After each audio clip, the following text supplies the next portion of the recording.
இன்றைக்கி நம்ம செய்ய போகிறது மட்டன் குழம்பு. அதுக்கு 1.5 கிலோ மட்டனுக்கு இஞ்சி பூண்டு பேஸ்ட் 1 ஸ்பூன், பட்டை, லவங்கம், புதினா, பச்சை மிளகாய், மஞ்சத்தூள், உப்பு இதெல்லாம் சேர்த்து ஒரு 8 விசில் விட்டு எடுத்து வச்சுக்கோங்க.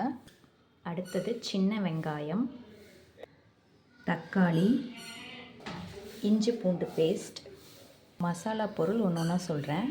தனி மிளகாத்தூள், பெப்பர், தனியாத்தூள், கறி மசாலா, மட்டன் மசாலா.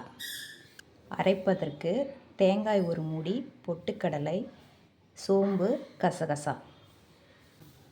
இப்போ அடுப்பை பற்ற வச்சுட்டு அதுக்கு தேவையான அளவுக்கு பாத்திரம் வச்சு எண்ணெய் ஊற்றிக்கலாம். எண்ணெய் நல்லா காஞ்சதுக்கப்புறம் இதில் நம்ம சோம்பு சேர்த்துக்கலாம். சோம்பு சேர்த்தாச்சு. சோம்பு நல்லா பொரியட்டும்.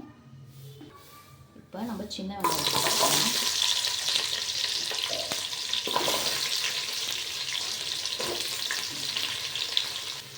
அடுத்தது தக்காளி சேர்த்துக்கலாம். வெங்காயம் நல்லா வதங்கினதுக்கப்புறம் தக்காளி சேர்த்துக்கலாம். இப்போ தக்காளி நல்லா வதங்கினதுக்கப்புறம் இஞ்சி பூண்டு பேஸ்ட்டையும் நம்ம இதில் சேர்த்துக்கலாம். இஞ்சி பூண்டு பேஸ்ட்டு இதில் ஒரு 2 ஸ்பூன் சேர்த்துருக்கேன். இதை நல்லா நம்ம வதக்கிக்கலாம். அடுத்தது நம்மளோட மசாலா பொருள் எல்லாமே ஆயிலே நம்ம சேர்த்துக்கலாம்.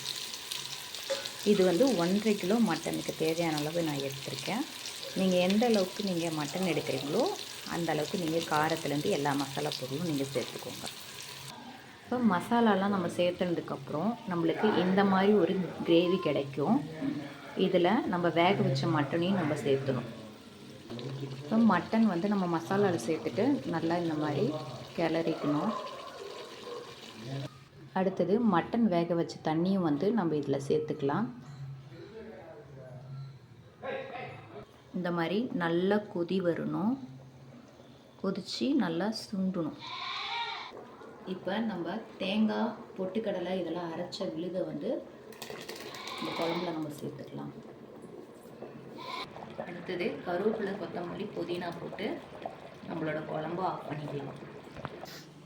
சுவையான மட்டன் குழம்பு ரெடி ஆகிடுச்சு. இதே மாதிரி நீங்கள் ட்ரை பண்ணி பார்த்துட்டு எப்படி இருக்குன்னு சொல்லிட்டு லைக் பண்ணுங்கள், ஷேர் பண்ணுங்கள். தேங்க்யூ.